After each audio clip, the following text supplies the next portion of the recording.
Hi guys, all right, so I think we are live.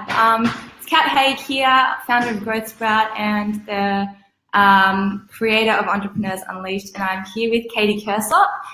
Katie is a professional copywriter, content marketer, and we're going to chat, and Lexi, my beautiful puppy who was crying, so she's going to join us for a few minutes. And we're going to talk to Katie around content marketing for businesses. We're going to talk about things like the importance of content marketing. What is content marketing? We're going to talk through why a lot of businesses really struggle with writing content and with, for everything from figuring out what is content marketing, what content to create, what to write about, and then all the fear factors associated with kind of being, putting your voice out there. We're going to talk through her kind of background, her clients, her experience, and at the end we're actually going to talk about, if you would have learned some tips around how you can do better content marketing yourself, or if it is something that you want to outsource, we'll talk through some tips that Katie has around finding the right partner to do that. So Katie actually does a lot of my content for me, for example. So Katie, hi, thanks for joining. Thanks for having me. Cool. Now your video sometimes freezes a little bit, so guys, if that happens, it's fine. You can still hear us both. We'll just deal with that. There's a little bit of noise, so we'll just do what we can. But Katie, can you tell us a little bit about yourself? So I am a mum who's got a nearly 2-year-old, and I've just gone out on my own doing copywriting and blogging and social media management. Big step, but it's been awesome, rewarding, and I love it. It's enabled me to be able to sort of create more time around my family, which was important to me, while still doing something that I love. So it's been fantastic, really. Yeah, and you're kind of living the dream, if you ask me a bit. You are from the city, like I'm a city slicker, and you've been able to move kind of to a place that you love and do work virtually. So you're actually being able to bring in money and live the lifestyle that you want. So tell me a little bit about where you live and your life and how that all works and how So I born and bred Melbourne, out in Burwood in Melbourne, and now living just out of Geelong. I don't know if anyone's familiar with Geelong. It's like coastal town, about an hour out of Melbourne. I'm about 3 minutes from a beach. Probably not the best sitting beach, but it's beautiful. Take the dogs down there for a walk, and I'm on 5 acres. We've got chickens, dogs, some sheep, but everything, motorbikes, you name it, keeps us busy. So that sort of happened in the last sort of 3 years. We've moved there. You loving it? Yeah, it's nice. It's nice to have the quiet and wake up to hear the birds chirping, not the traffic driving past. Yeah, we were away down near Foster for the long weekend, and coming back to live, because we live in an apartment at the moment in Sydney, which is pretty much anyone under 40 unless you're made of money. And the fact that we came back to an apartment after a weekend in a big property with the dogs free to run around was kind of a bit sad. So I'm a little bit jealous. Lexi and you can come down anytime you want. Thanks. We'll take you up on that. We've got a caravan, so you can stay in the caravan as long as you want. Awesome. So tell me about your jump. Was that scary? It's something that I know a lot of people that follow the Entrepreneurs Unleashed group and that I talk to a lot. They're either in that transition or they might have just made it themselves. Has it been hard? Yeah, and the biggest thing, I guess, is trusting yourself and believing in yourself that you can do it. That was my biggest hurdle, is that, backing myself, because you can do it, but it's actually supporting yourself enough to go and do it. It's pretty scary. I think I don't know if it's a girl thing, but at least all the girls that I speak to, they have a lot of fear when it comes to it. And some of the girls that I work with, they have amazing products, they've done amazing things, and they still have that, what if no one buys? What if no one cares? It's quite scary. You're always doubting yourself. It's horrible. So it's sort of, taking that leap and trusting yourself. And if you've got this far and you're going along even with the Growth Sprout program, you've obviously got something. So trust yourself, back yourself. Yeah. So that's for anyone that's listening. Like, we all have those doubts. Everyone. I have those doubts all the time. Even when I was, in corporate, not even a, small business owner. You always doubt yourself. Part of the journey, right? Like, you just got to keep going, push through it. Exactly. I reckon daily I'm like, oh, can I do this? Yes, I can. Stop being silly. You can do it. Like you slap yourself in the face. Wake up, you're fine. Keep going. So you're not alone, people. It's everyone. Normal. Yeah, yeah. So tell me a little bit about some of the clients that you work with and some of the work that you do. So I work with a variety of clients. I've got business coaches. I've got sportswear photographers. I've got a lady who makes wooden children toys, crayons. There's a whole range of clients really that I've taken on board. Which is really good because it gives me a variety and it keeps my day entertaining, that's for sure. Learning a lot of new things. Yeah. And so why do they hire you? I mean, I could tell people why I use you, but what do you find Yeah. Yeah, so I find the number one is time, and people don't know how to express things on words, or they're not confident in what they want to say, so they hire me for that one. It is when you do have limited time in your day, it is easier to outsource someone and know that within a couple of hours you'll have the content or whatever you need back in your inbox, as opposed to having to do the research as well as fitting in all your daily tasks as well. So that would be my number one, would be people's time. Yeah, time management is such a huge thing for small business owners. It's like we're constantly in this battle between time and money. We have limited resources from both sides. And it's this constant battle of figuring out the best way of using, I guess, both. The guy that I work with, who's my kind of financial coach, he basically says that wherever you look, you can, you're forever learning, you're forever upgrading your skills, but there's only so much you can be great at. And where you're not great at something, or something is a long learning curve, it can be better for you to actually outsource that and focus on the things that you're good at, that are going to make the biggest difference to you. Exactly. You can't do it all, not effectively. I know we all like to think we can. Yeah. I'm guilty of that. I like to think I can do everything, and you just have to go, no, you know what? I can't. I need help. Yeah, you actually only have so many hours in a day. I was actually saying that over the weekend. Like, it took me about 2 days out of the 3 days to switch off and to actually kind of have a break. And it's so hard. It's so easy as a small business owner to fall into the trap of just working like from 6 a.m. to 11 p.m., whether you're working in a home office. And it's really hard to actually turn off. And that's why it's so important to, know your strengths, know where your time is best suited, and remember that you can't get it all done in a day, and you've just got to be able to switch off and, and have a life as well, because this is a long journey running a business. It's not an overnight thing. Yeah, and that's a big thing, a good point, is you do need to just switch off, and that's something that I know I struggle with. Like, I'll be sitting on the couch watching a movie and the email will pop up, and all of a sudden I'll start replying to emails. So I've actually made a blanket rule now. After about 9:30, my computer's off. I don't know about you, but it's not always me that makes the blanket rule. It's often my husband who's like, that's it. Husband time. my partner just walks out of the room and goes, I give up. But they make a fair point. We will burn out otherwise. Exactly right. We really will. We need to just remember it's a long journey, and to not run marathons every day, because we're not going to make it. So I guess there's two kinds of people that we're sort of talking to. We've got, and which bucket they fall into will change over time, but some people will want to be learning about what content marketing is, what they should be doing in terms of content for their business, and how to do it themselves better. And other people will be wondering, who, if they're going to outsource that sort of work, how do they pick the right partner? How do they brief them properly to make sure that what they are spending money on in terms of using someone else's brain delivers them what they want. So, having finding the right partner, and I guess how to work with them. So let's start by talking through what content marketing is, and why we should be creating content, and I guess what content we should be creating as business owners. Yeah. So creating content, you want to build a relationship and build trust with your clients, because at the end of the day, people buy from relationships, especially when you're doing e-commerce. There are hundreds of different types of products in the same category, but why they choose you is because they trust you, they like you, and you can offer them something that your competitors can't. So by having content that really speaks to your target market, that's really important. So you need to really research your target market. That's a big thing as well, to ensure that your copy or your content is actually reaching the right people. Don't be scared to have an opinion as well. It creates interactions as well. And if you're wrong on something, or someone's pulled you up and you like that point of view, or you can agree with that, admit it. There's nothing wrong with that. There's almost no right and wrong in it.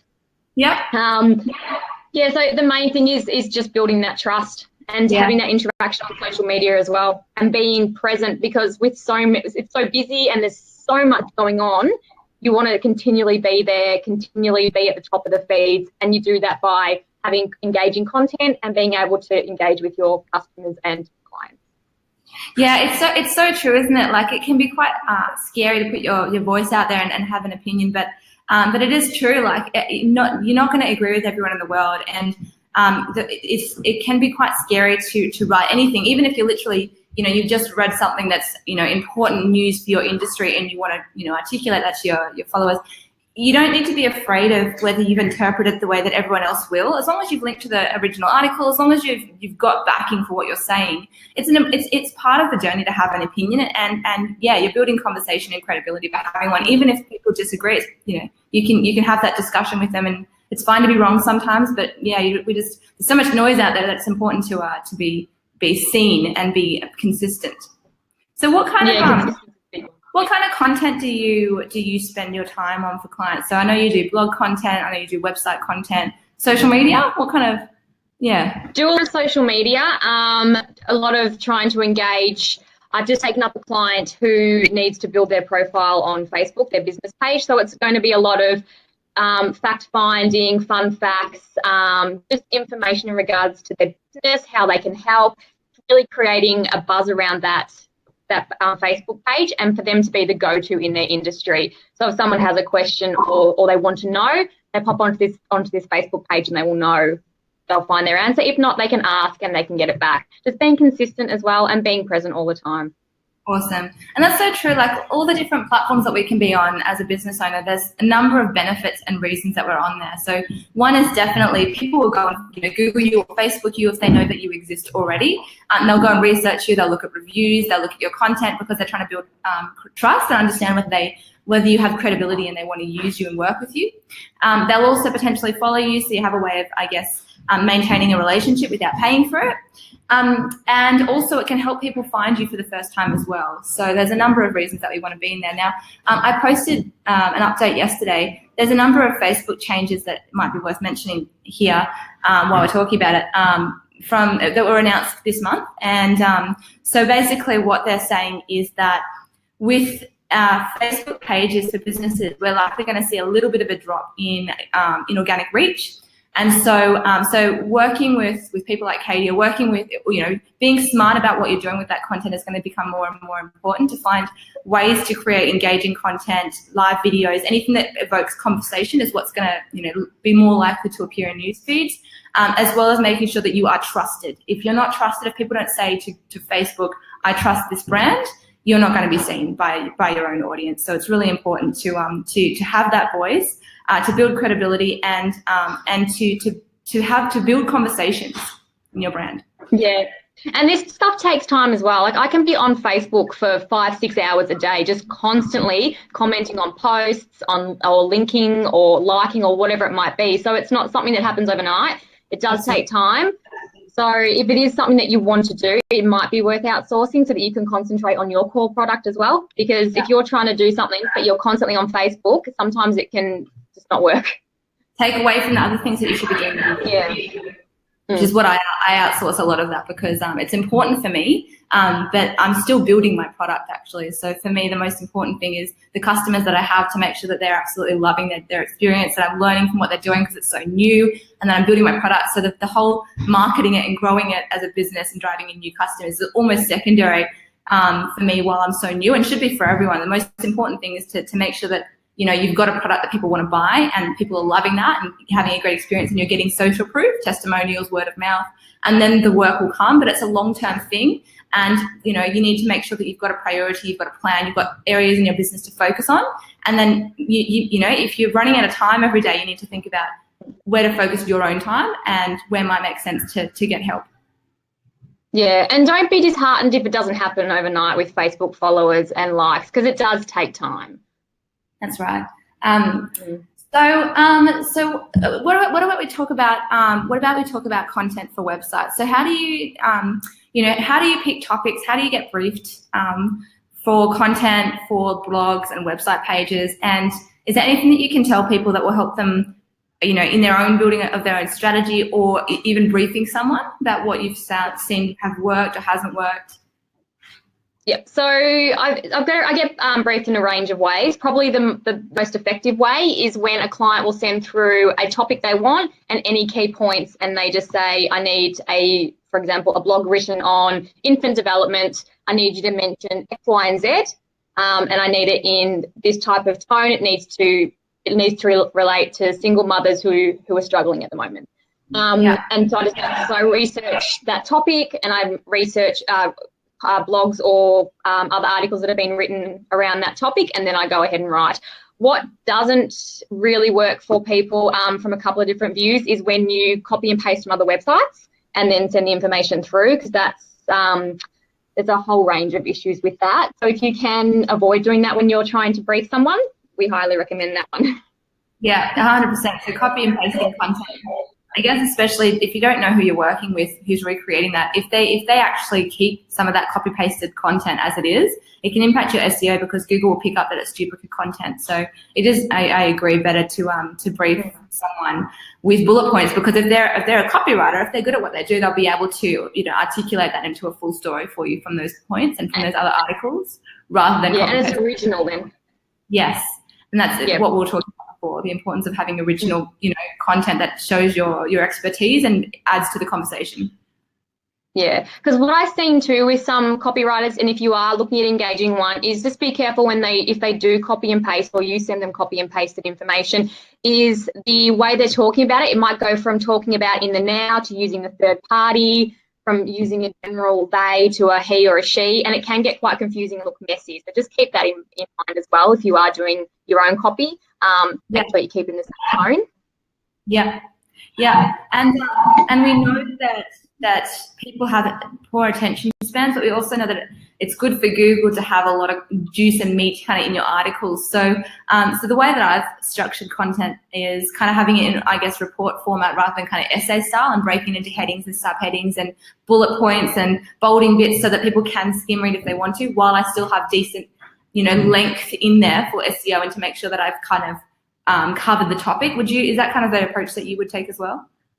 Yeah, look, definitely having bullet points and things highlighted in bold, because people do skim read, and you'll find that they'll skim read through it, and if they find points they like, they'll actually go back and read the whole article.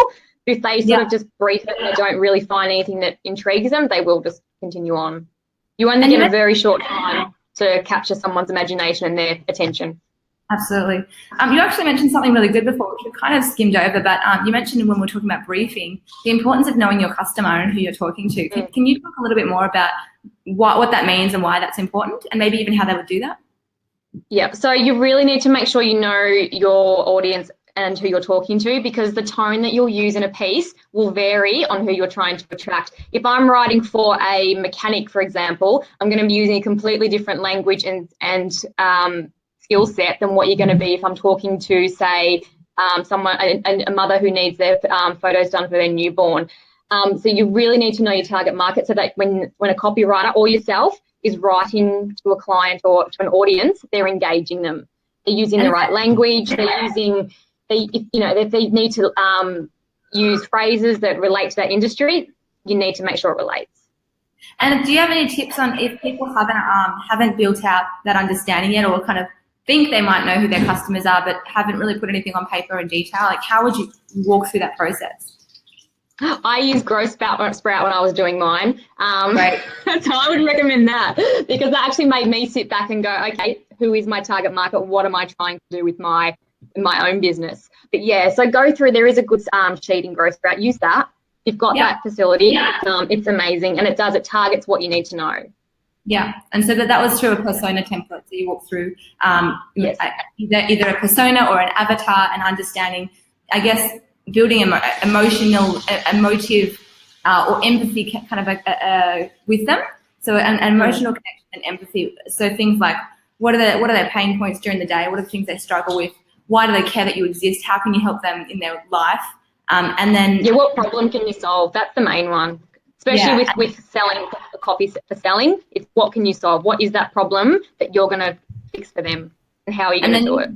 And you'll draw that, you'll kind of refer back to that when you're writing all of your content for someone, won't you? Like having that in the back of your mind, the problem that language. Yeah, exactly. Yeah, exactly. So if someone, for example's got dry skin, and I'm writing a piece on moisturizer or something, I will always constantly come back to using this moisturizer. You're going to, you don't have to worry about what you look like. Your self-esteem is going to grow, and just building back on that confidence. Because a lot of the time is what people struggle with too. If they've got skin issues and things like that, is their appearance and their self-confidence. So linking it back to that and solving that problem for them. Brilliant. As opposed to or something. Yeah, and yeah. So just really, that's why you need to know your customer and what drives them and what motivates them. Yeah, awesome. And I guess the last thing that I wanted to cover is if people were looking to out, so now we've kind of hopefully empowered them to. The last question I'll ask on that is, is there any tools that you use for researching or for helping with content that people might check out? I do other blogs. You can do Google searches. I love the library. I do actually spend a lot of time in the library, especially the one in Geelong's great. I've got a kids section, so I let my son go in there and I'll do my bits and pieces. Just research, really, and speak to your client. They know their product. They know what they want to say and what they're trying to get across. So really engage with them and ask as many questions as you can. Awesome. And so if someone is trying to has decided that they're going to try and outsource some of their content creation, any tips on finding the right fit, the right person for them, and kind of evaluating people? Yeah, definitely ask for some samples of their work, because you want to make sure that it aligns with your beliefs, your business, and what you're trying to portray. You won't always get a full blog as a sample, but you should be able to get snippets of people's copy. If they've got social media pages that they run and their clients are happy for them to share them, ask them which ones they manage. But really just make sure that you've got the same beliefs and the same values. Yeah. You don't want to get someone who's just, if you don't want to have a hard sell, don't work with someone who's just going to push. You just need to sort of, get some samples and find and work from there. And ask questions. If someone wants to work with you, or if you're going to outsource someone, you have every right to know as much information as you need to know. So ask. Don't be afraid to challenge. Yeah, exactly.